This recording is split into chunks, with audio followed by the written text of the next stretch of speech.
Good morning, good morning, good morning. How are you? Good morning, how are you? Now, you're great, I like that, man. Now, before I start, I just want to, thank each and every one of you for taking your precious time and your skills and all of the things that you put into actually being here for these 4 days.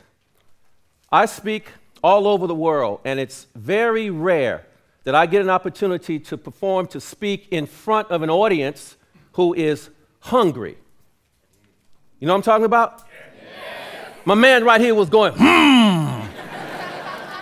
It's rare that I get a chance to speak to an audience that truly wants to transpire, to transform their lives. And I want to say to you right now, I am honored to be here with you. Thank you very much.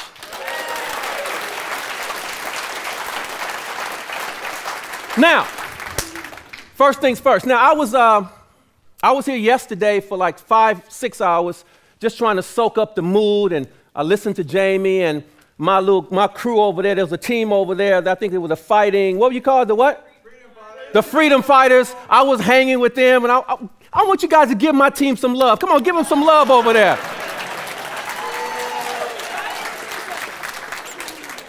Now, and while I was sitting there with them, I was thinking to myself, wow, you know what?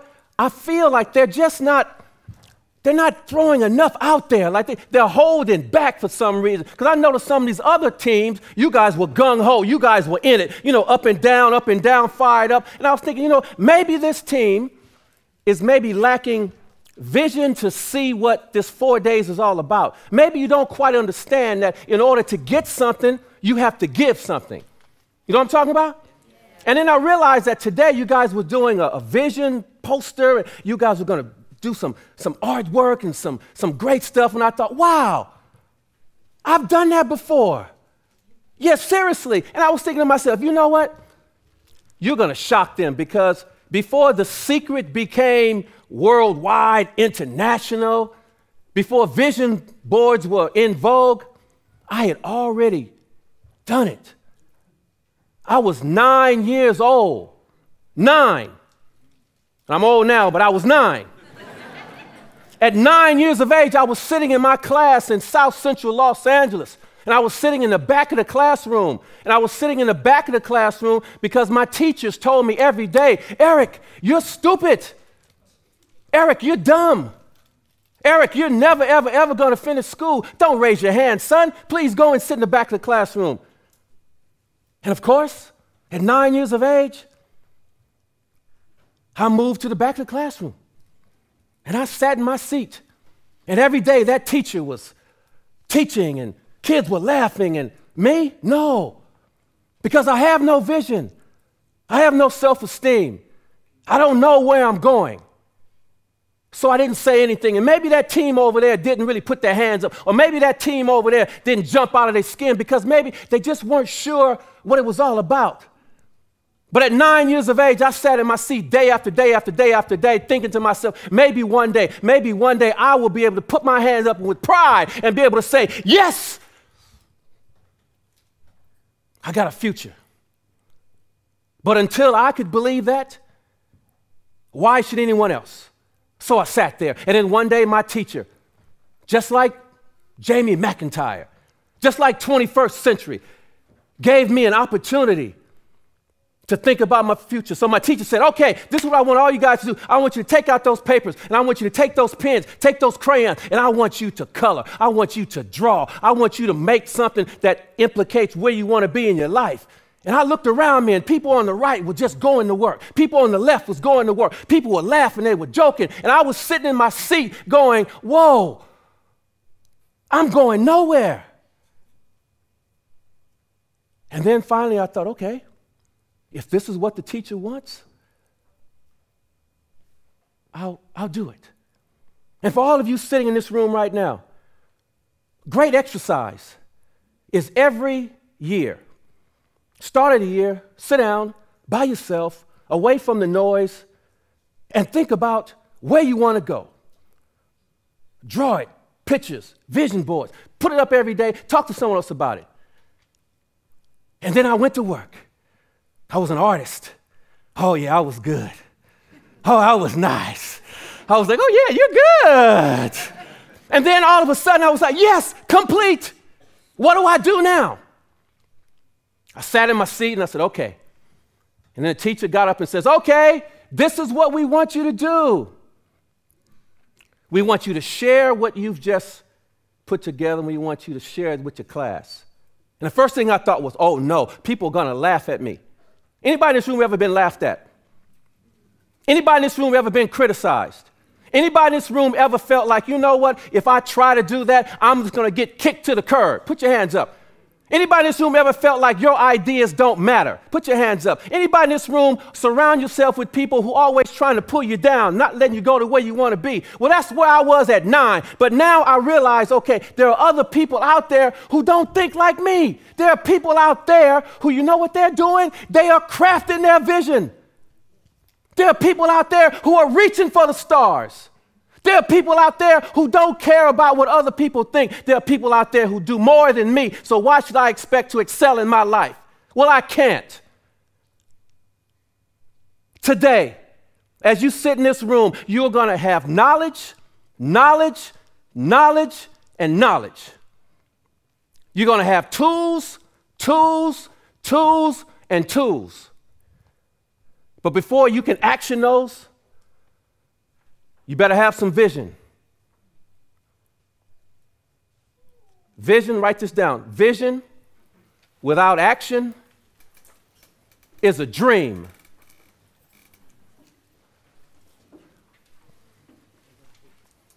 Vision without action is a dream. Vision without a plan is a dream. Vision without feelings. I want you to look, everybody look at me when I say this next point. Please look at me. Vision without feelings. Without feelings is a dream.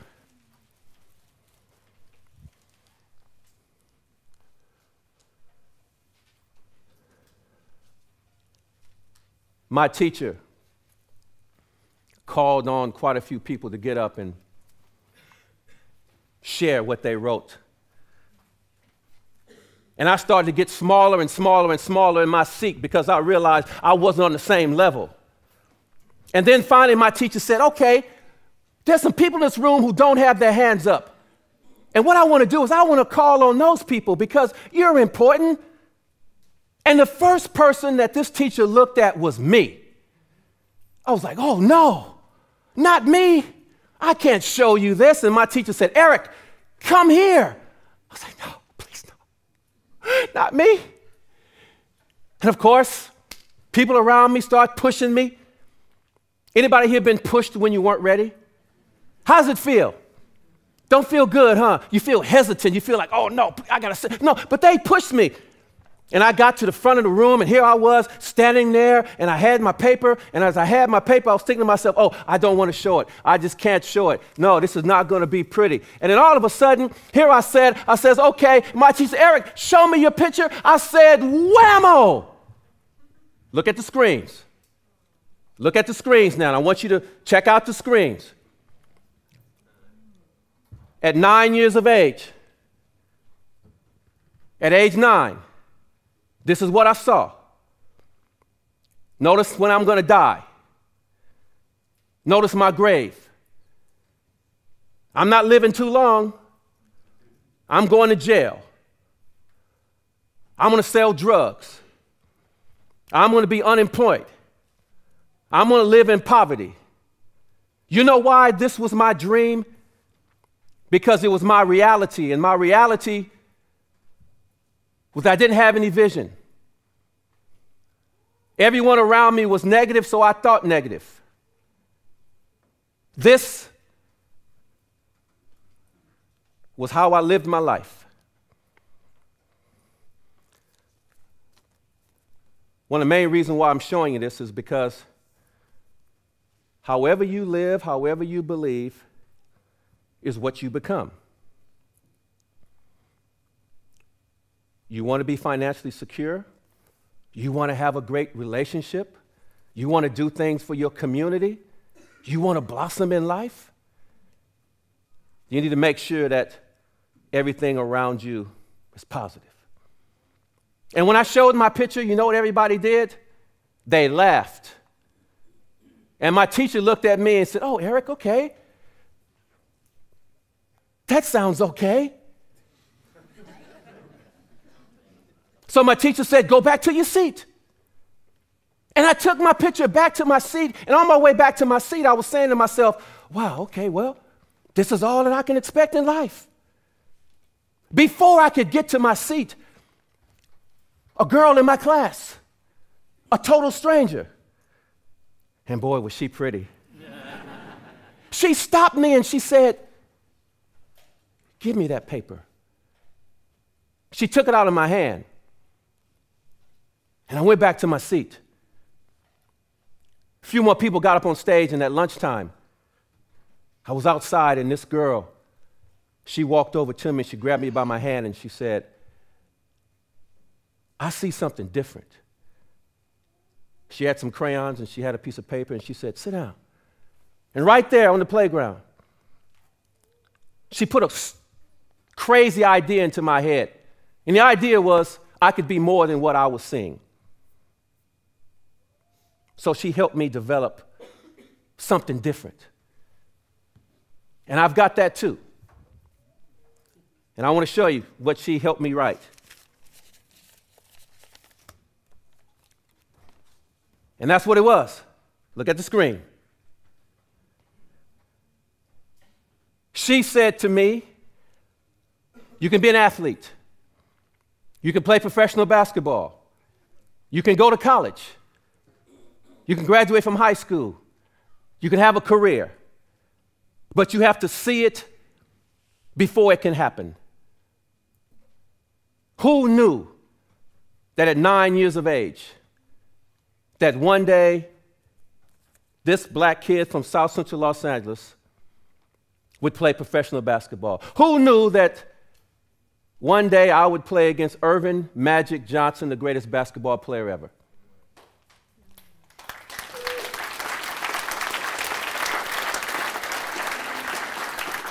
Who knew that one day I would go to university? Who knew that one day I would get on a plane and fly thousands of miles away and end up on the shores of the greatest country on the planet? You're supposed to clap. Hey, hey, hey. I'm not talking about Australia. I'm talking about Hobart, Tasmania. Because that's where I went. Who knew that one day that I would finish my career with 16 years of professional basketball under my belt? Who knew that one day that I would speak in over 11 different countries and work with multinational companies and mentor people and speak to over 1.5? Who knew that at 9 years of age I would have offices in 4 different countries? I didn't know. But this young lady allowed me to dream. And what she also did was she also allowed me to have a plan, to take action, and to feel it. How many of you guys feel your vision? Hands down. How many people are struggling to feel your vision? We're going to change that right now. We're going to change that right now. Everybody, put your pens, put your papers down, and I want everybody on your feet. I want everybody to get up on your feet right now. We got to raise the energy level up in this house right now. We're going to get those endorphins and serotonin working in the brain. We're going to go for it. Are you ready? Yes. I said, are you ready? Yes. Are you ready? Yes. DJ, hit my music, please.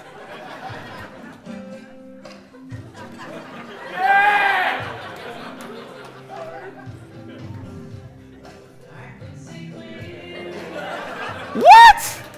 Are you kidding me? What? No! Stop it! Cut it off! Cut it off, DJ! Seriously, That's not the kind of music that I want to hear. I want to hear some music that's going to make us get up out of their feet. DJ, give me my beat now. Yeah. Put your hands together. Let's go. Come on. Stomp your feet. Let's go. Jump. Let's go. Jump, jump, jump, jump, jump, jump, jump, jump. Hands in the air.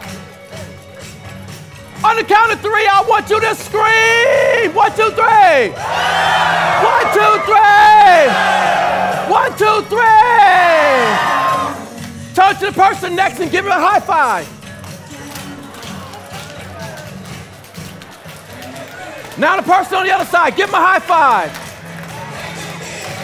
Give him a hug. Go ahead, give him a hug. Give him a hug. Give someone else a hug.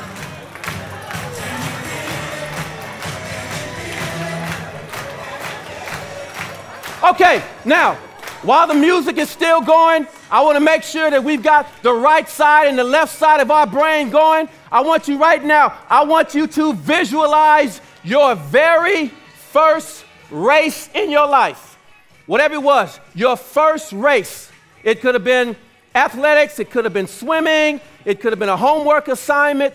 Whatever that very first race of yours was, turn to the person, take 1 minute, and I want you to tell them what your first race was and what the end result was. Go ahead, tell them now. Okay, while you're still standing, what I want to do now is I want to get a couple of volunteers. Put your hands up if you'd like to share with the entire room what your first race was. Okay, here's one over here. You can stay right there, sir. Can we get a microphone over here? Here you go. Tell us what your first race was. Thank you. I'm a professional flair bartender. Bartenders who throw bottles around. Right, yep. First competition was the Australian Championships, and I won that. Okay, cool. And how did you feel? Top of the world, been the Australian champion for 4 years, Australasian champion for 3 years, top 10 bartenders in the world. Okay, man, okay, you said enough, okay. All right, cool, he's cool, all right. Okay, appreciate that. Feel good. Okay, good, that's good, give him a hand. Anybody else? Oh, hey. My team, my Fighting Temptations, I know they got somebody. I know in the yellow, my yellow crew, they got somebody who's gonna talk. Right here, you better, or I'm gonna take away some points. Let's go, I'm gonna take away some points from that team over there, let's go. Okay, here we go, the captain of the team. All right, here we go.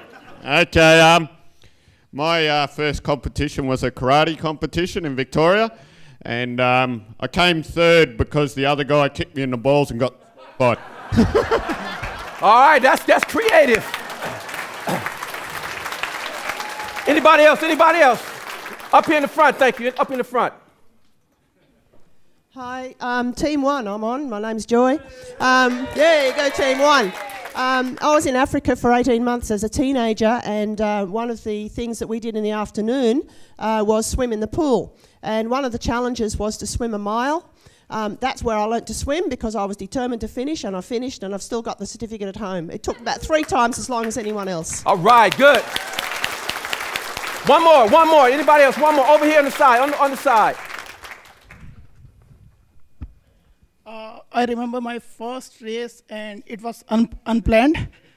And I was a very small child, like 5 or 6 years old.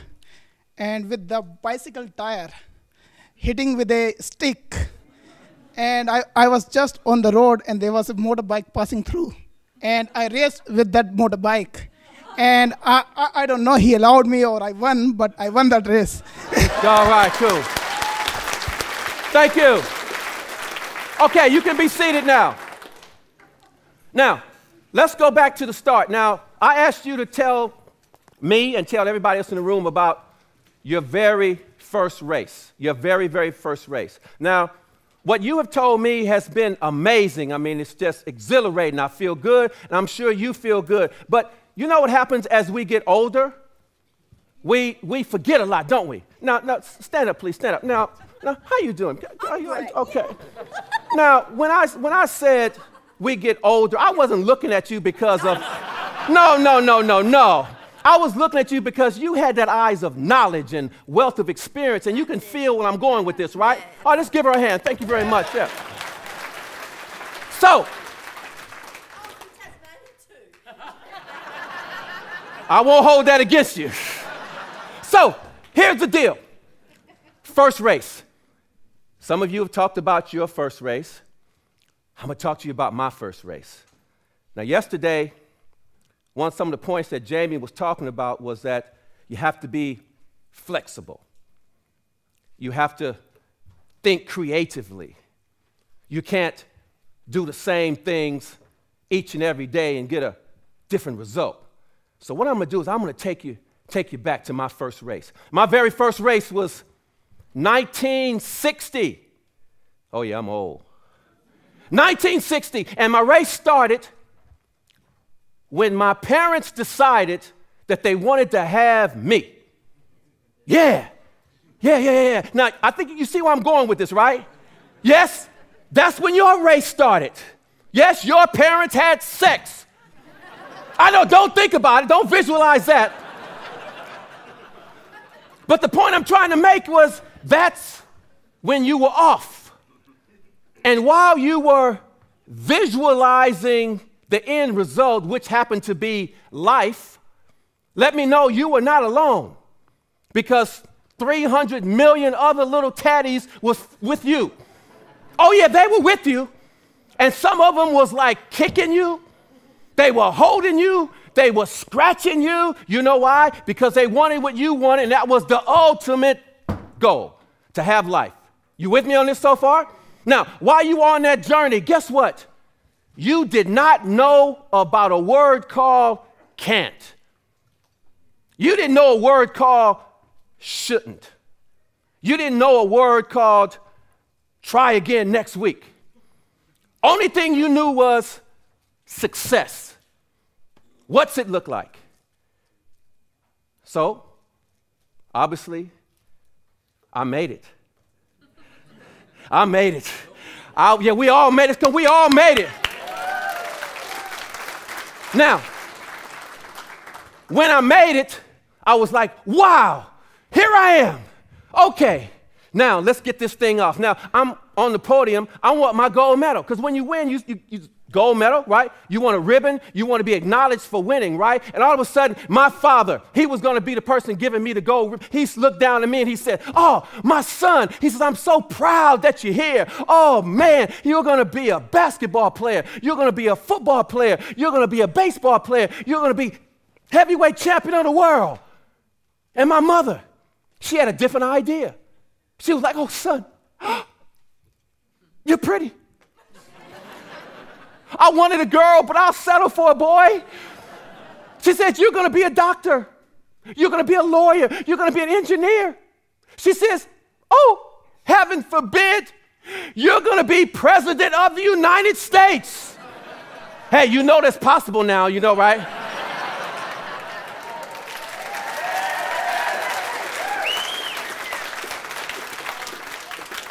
There's a brother in the White House. That's what I'm talking about.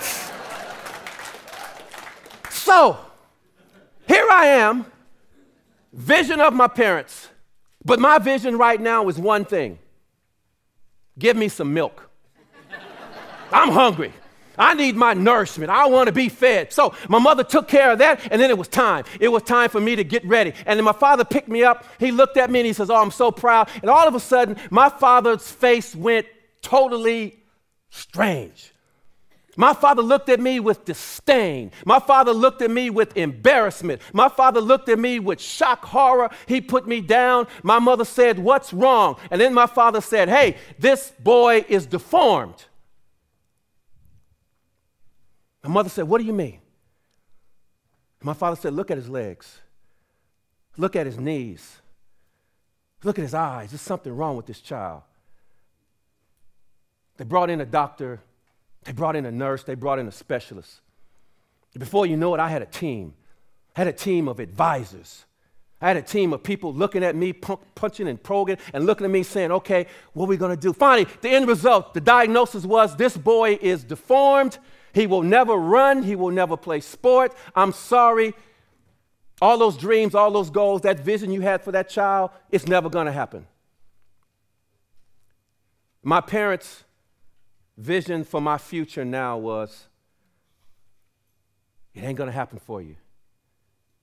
But that's okay. You know why? Because they're my parents. Because parents do a couple of things. One is they stand by in a time of need and crisis. Your parents are the ones that prop you up when you're falling down. Your parents are the ones that give you that unconditional love. Your parents are the ones that help you to be better than who you think you are. We have any parents in the room here? I want to challenge you. As I speak about my life and my challenges, I want to challenge you to reflect on the type of things that you're doing as a parent. You have your own goals and you have your vision. What about your children's visions?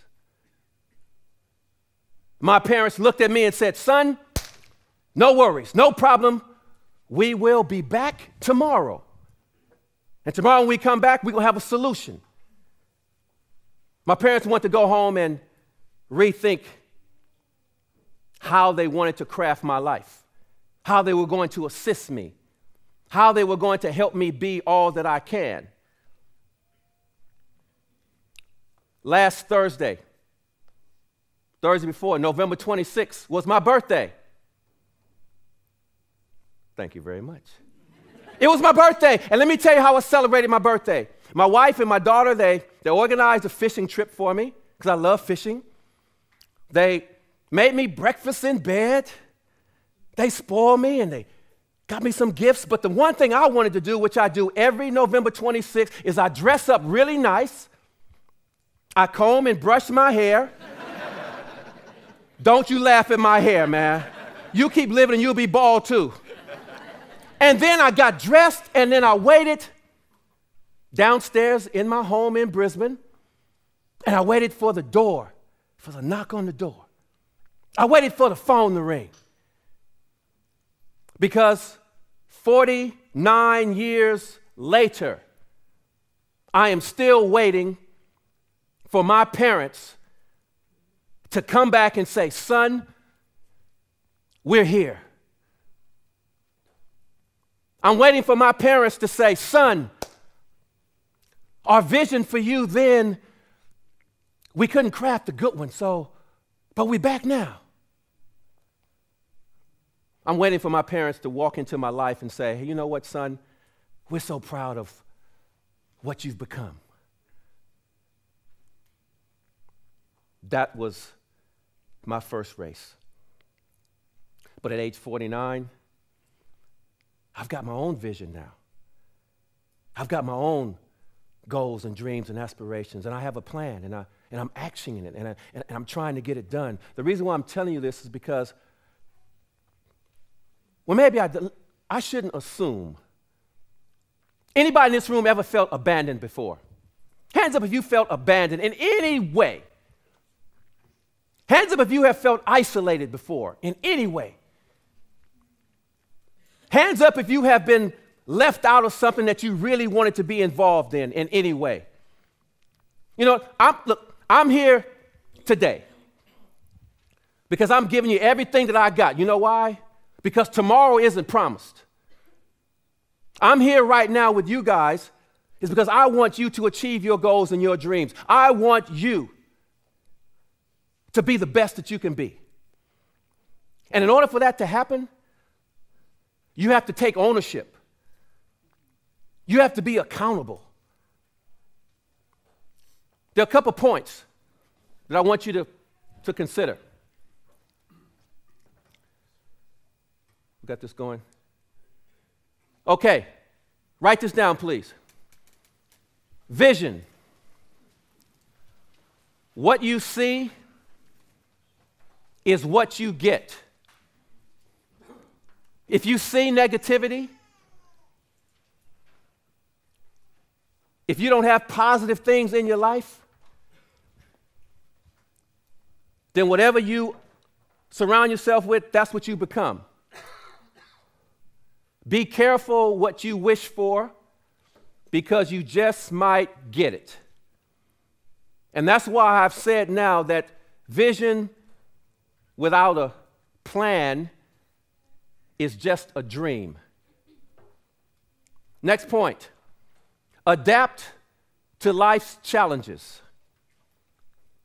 We all are going to have obstacles. We all are going to have ups and downs. And it is not being a failure if you don't get the right result on the first time. You have to stay in there. You have to stay connected. You have to hang in there to the very end.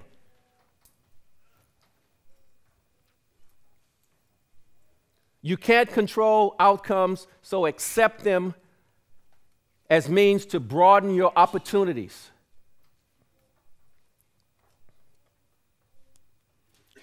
Next one, move in the right direction. Move forward. I know Jamie talked about this yesterday. I just want to highlight it. How many people here have a car? Of course, you have a car. You're on the highway and you're driving. Where does most of your focus go? Out the front of the car. Not the rear view mirror, because it's only small. It's this big. It's not meant for you to have all your attention on that. Your attention is forward. Avoid professional distractors, people who will claw and pull you down. Last point. Program to a greater power than you. We all were born and designed to win. Out in that world right now, there's amazing things for all of us to get to. But if we aspire to do it together, if we help one another, if you surround yourself with the right people, have a business mentor, have a coach, have someone who will not judge you but support you, then it's going to be a lot easier for you to get to where you want to go. When we talk about mentors, when we talk about people who can help us to be more than what we are, I couldn't go past my coach. 14 years of age. At age 14, because of the disease in my knees, I was already 6'5" at age 14. At 14 years of age, I had never, ever dribbled a basketball, shot a basketball, because I just can't run. I got bad knees. I'm sitting on the sidelines one day, and here comes the basketball coach. And he walks up to me and he says, "Eric, I've been seeing you walk around school." He says, "You know what? You are big." He says, "You are huge." He says, "You are humongous." Now, why would this guy say that to me? Because he was little. He was this tall. So, of course, I had to be tall to him. And he says, "You know what?" He says, "I bet you could be a good basketball player." Now, what do you think I said to him? I said no. I gave him every excuse in the book. I can't run. I got bad knees. I'm no good. And you know what that coach said to me? He says, "Eric, I don't want to hear no more excuses." He said, "This is what I want you to do." He says, "Today at 5:30, he says, we have a game, and I need one person to help the team." He said, "Here are your instructions." He said, "You're going to come down to this court today." And he grabbed me by my arm. He said, "You're going to stand on this court right now. And during this game, this is what I want you to do." Can I borrow you, sir, please? What's your name? Jacob. Pardon me? Jacob. Jacob, come here, Jacob. Okay. Jacob, I was a little bit taller than you, so it's okay. My coach said, "Eric, stand on the line. Stand on that line right there." He said, "I want you to give yourself a wide base so no one can knock you off it, so you can stay grounded. Here are some points that I'm giving you right now. You might want to write these down. Number one, stand on the line. Stand on the line and give yourself a wide base. Your base is this. Your base is your support staff. Your base is your ability to learn. Your base is your ability to look around you and find the right opportunities. Your base is your belief in yourself. Your base is your character. Your base is your integrity. Your base is your ability to see where you're going. Your ability is your vision. And my coach said, Eric, you stand on this line and you put your hands up in the air like this, because what's going to happen? The ball is going to go up and it's going to hit the backboard. And with your hands up and your wide base, you will catch the ball, because that is the goal. Catch the ball. Opportunity. Ball equals opportunity. Write this down. Ball equals opportunity. Now, I want to make sure you guys are all with me on this. I want you to understand the significance of hands up, wide base, and focus. I want everybody to stand up right now. Everybody stand up. I want you to give me a wide base, and I want you to put your hands in the air. Put them up in the air. Okay, shot's going to go up, and when you catch the ball, I want you to say, yes. 1, 2, 3. Yes. Come on. 1, 2, 3. Yes. 1, 2, 3. Yes. Good. Stay standing. Now, what happened was, ball went up, caught it. Now, what happens next? The coach didn't tell me the next part of the equation. Keep those hands up. Come on, we're doing exercise this morning. The coach didn't tell me that the other team wanted the ball. No, they really wanted the ball. So you know what the opposition did? They punched me. They kicked me. They scratched me. They bit me. I said to my coach, what do I do? And my coach said, just jump. But what did I do? Gave the ball to the other team. They went down and scored.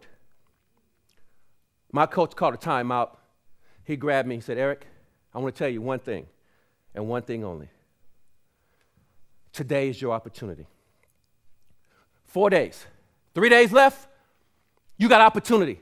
Opportunity is written all over this building. Opportunity is written in those notes. Opportunity is written with every speaker. Opportunity is written with every book, every product. Opportunity is written in Australia. Opportunity is written right here for you. Do not give the ball to someone else. Those people out there had an opportunity to be here. Those people out there had an opportunity to learn, but guess what? They didn't take advantage of it. So why should you walk out of here and go, you know what? I didn't get enough.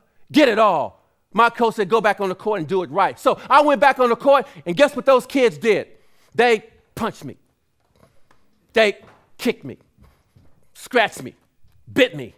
My hands in the air. So guess what I did? Let's go. 1, 2, 3, jump. Come on, we got it. Now, I know you guys are white. You can jump. Come on now. Try it again. 1, 2, 3. Cool. Now, you can go and sit down. Thank you very much. Thank you. You guys can sit down. This time, you can sit down. This time, when I jumped in the air, it was the very first time. This was the very first time I played basketball. I couldn't believe it. You know what? For the very first time in my life, I truly believed. I understood. I saw it with my own 2 eyes. I could feel it. I was doing it. Black people can fly. I was like, wow. And while I was in the air, everybody on the court, they stopped playing. And they said, wow, look at that guy. They clapped for me. They clapped for me. You guys are slow. I dunked the ball. Now, while I was in the air, guess what? I didn't have time to think about the things that I can't do. Is that crazy or what? I didn't have time to think about negativity. That's crazy. I didn't have time to think about the doctors. Oh, thank you, baby. Thank you very much. I'm working hard up in here. They need to pay me more money. No, I'm just kidding. I didn't have time to think about the doctors telling me that I would never run, I would never jump. I didn't have time to think about my parents who brought me into the world and then said, son, you will never make it. I didn't have time to think about the color of my skin. I didn't have time to think about our living in poverty. I didn't have time to think about my religion, my race. I didn't have time to think about anything other than I can do this.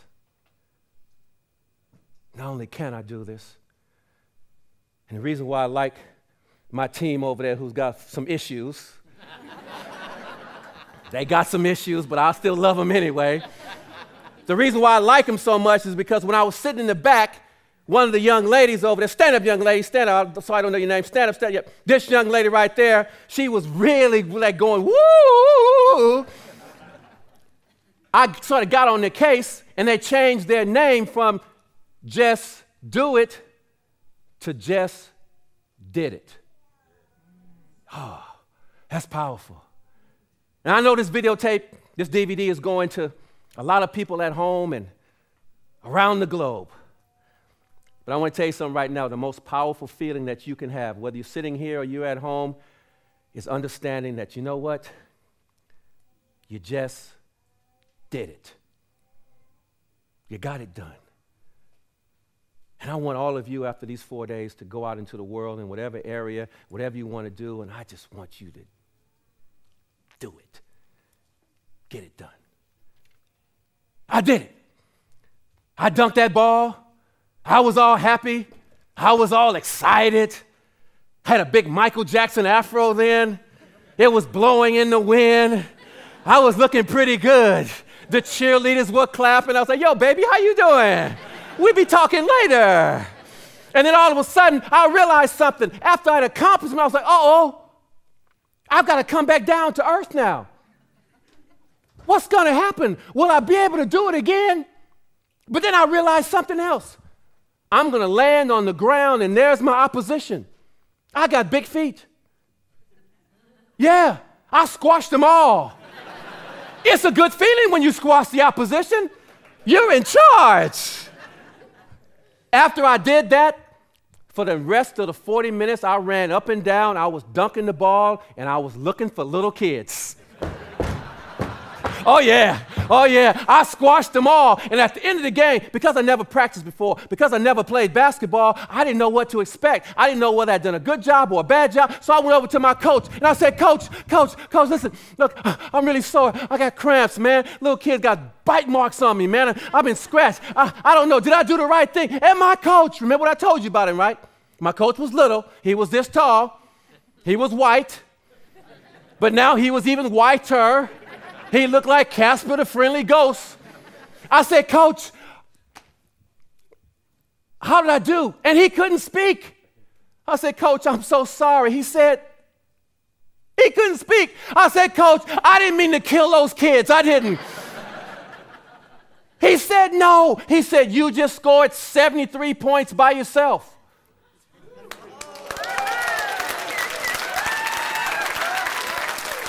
Hey.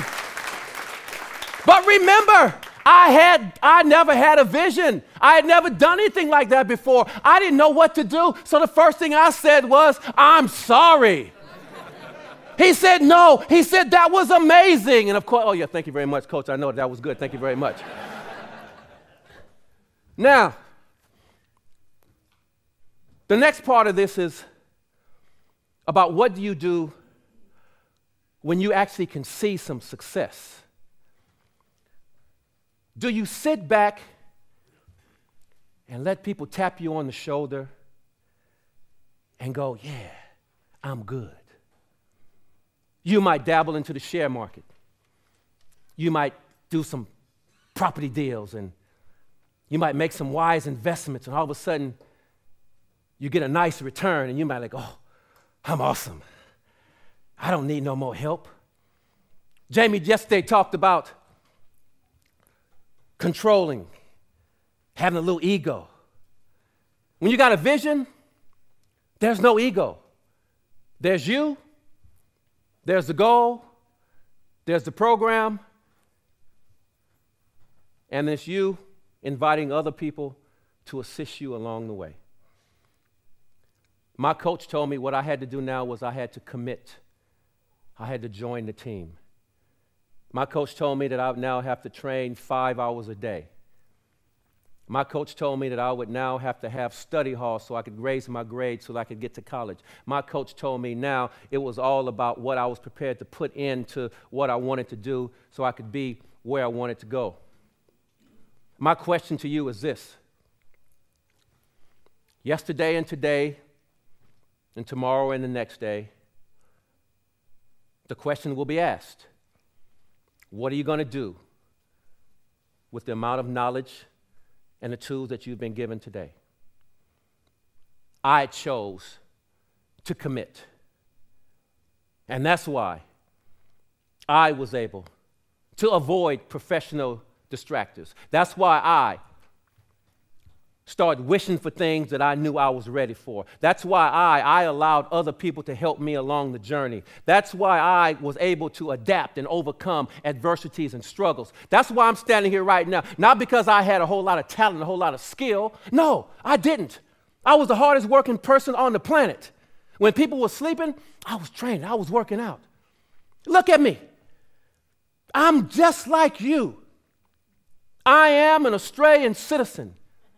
I have been here for 27 years.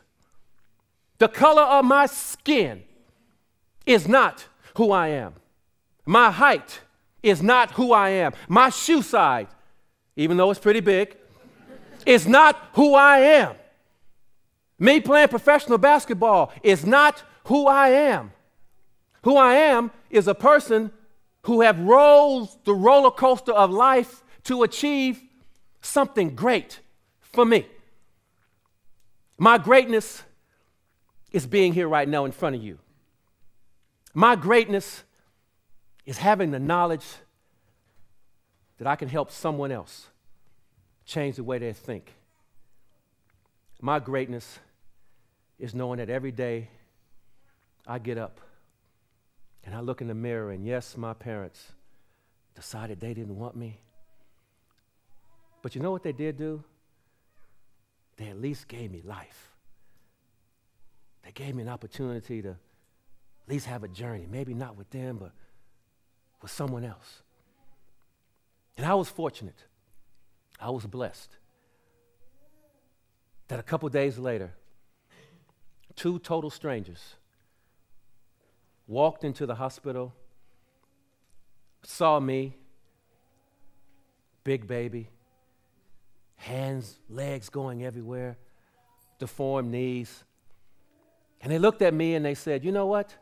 Out of all the babies here, there's only one that's really sticking out to us. I mean, that child there's got potential. That child there, I think we can mold him. We can turn him into something really special. And that's what I see right here. I see people in this room right now, because you told me before that some people are struggling. And now, I know I'm old, and I know I got a bad memory. Just refresh me. Anybody here struggling in any areas of their life? Hands up. Come on, put them up high. Okay, yes, so I got that part right. Anybody in this room right now coming here today because you want to walk away with some tools to change your life? Hands up, okay, at least we're still on the same page right now. Anybody in this room sitting here saying to themselves, you know what? My vision needs to be adjusted in certain areas so I can get a better result. Hands up, hands up, hands up. Okay, that's cool. Anybody in this room sitting here who came in this place yesterday, who today feels bigger, stronger, better, ready to rock and roll? You better put your hands up, girl. Okay, so, all right. So, I got this right. My parents, they saw me, and I was in the same condition as you. I needed that. And they took a chance on me. And they said, okay, we'll do it. And they took me to South Central Los Angeles, and they raised me in one of the worst neighborhoods in all of America. And every night, my mother walked into my room and she said, son, I love you very much. We don't have a lot. But what we do have, we'll give it all to you. Because one day, you're going to be amazing. In 2006, I'm in Brisbane watching my plasma screen TV. It was the first one I ever had. Back in South Central Los Angeles, we had a TV that was like that big, and it was black and white, and in Tasmania, they didn't even have any TVs, so I'm sorry. I'm sorry. I had to get that in there. You know it's true. That's why you're here right now. Absolutely. So I got a plasma screen TV. I'm sprawled against a plasma screen TV. 2004, my phone rings. It's my mother on the phone. And my mother's like, hello. My mother's 86 years of age. 86. And my mother is soft-spoken, but she calls me all the time, just checking on me, just making sure my vision is still in line with what it was when they were raising me. Amazing woman. And I'm watching Kobe Bryant flying in the air. Ooh, yeah. I'm watching LeBron James. I'm going, ooh, yeah. And my mother says, son, are you listening to me, baby? I need to talk to you. And I was like, Mom, can't you see, can't you hear that I'm watching TV? And my mother said, well son, I need to talk to you. And I was like, can I call you back, Mom? It's the fourth quarter. And with 5 seconds to go in the game, it's going to be real good. I can't miss another minute because 5 seconds lasts 10 minutes in the NBA. So I hung the phone up. I watched the game. And after the game, I was walking around. I was excited about the outcome of the game and forgot that my mother had called. Went to bed that night, and it's about 2 a.m. in the morning. I said, oh, better call my mother. Time difference in America. I'll call her about 9 o'clock in the morning. 7 o'clock that morning, the phone rang. Picked up the phone, and it was my aunt. And my aunt said, Eric, I just want to tell you, your mother died an hour ago. I said, what? Yeah, she wasn't feeling well last night. She had been talking about she couldn't handle life anymore, and she was tired, and you came home for Christmas, and she had been telling people that she was okay to go because she had last saw you and you were doing fine, and she knew that her job was done. And my aunt said, so when can you come home? And I hung the phone up, and the first thing I thought about was the last words I said to my mother was, I'll call you back. We talk about vision. We talk about the ability to see more. Some of the things that I said to you earlier about vision was seeing, feeling, acting, and planning. My vision let me down. My vision wasn't working. Because if my vision was working, I would have known that when your mother calls you and you're millions of miles away, you take the time and you talk. Got on a plane, flew to America, buried my mother. Huge amount of grief, guilt. Looked at my father, and my father was 87 years of age, and I thought, you know what? I'm not gonna let my vision get clouded anymore, so I packed up my father, and I brought him to Australia. He lived with us in Brisbane, and before we left, the doctor said, listen, if you take your father to Australia with the medication that he's on here in America, and because of the loss of his wife, and because of his surroundings, he won't last 6 months. I sat down with my father and I explained this to him. I said, what do you want to do? And he said, son, what do you think I should do? Whoa. How many people know now that your vision's got to be correct now? This is a major decision. This is a major decision. So I decided, you know what? I'm believing in my ability to take care of my dad. So I brought my father to Brisbane, and 6 months came, and took him into the doctor, and the doctor said, you know what? Hey, your father's doing well. I said, wow, 6 months. Yeah. 12 months. He was still kicking, stronger. I was like, yo, man, when you gonna get out of here, man? What's up? Next thing you know, I realized, there's a problem. I took him into a doctor, and they said, listen, you know what? We've got to amputate his leg. He had diabetes, the heart was bad, and went through all of that, and he still was moving around, and then found out he had to have the other leg amputated. And I'm sitting in the surgery, and the doctor said, you know what? You need to tell him.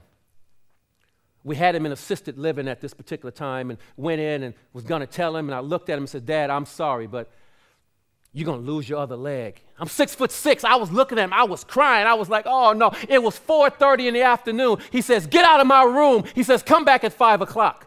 I said, Dad, we got to make some preparations. We got to decide what we're going to do. He says, it's 4:30. I said, why can't we talk about it now? He says, it's 4:30. I'm watching Bold and the Beautiful. Come back at 5. I said, yeah, okay. Come back at 5 o'clock. We're talking. He's got arthritis in his arms, and he pulls me closer, and he says, let me tell you something right now. He says, as long as I have breath, I have life. He said, I have seen the Great Depression. I have seen slavery. I have seen social injustices. I have seen unemployment. I've seen racial discrimination. I've seen it all. He said, but the most important thing that I have seen in my life is you, son. The most important thing I have seen was you taking what little you had and turn it into what you have right now. He said, son, what I have seen was you turning abandonment into abundance. Today, whatever ill feelings, whatever abandonment issues that you're having, whatever your challenges, there are opportunities. And today, you have an opportunity to do something about it. Stand on the line. My father died by the time I got home that night.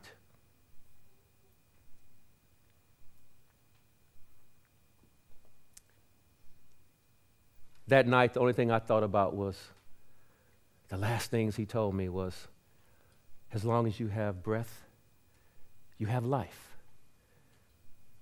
He said, turn abandonment into abundance.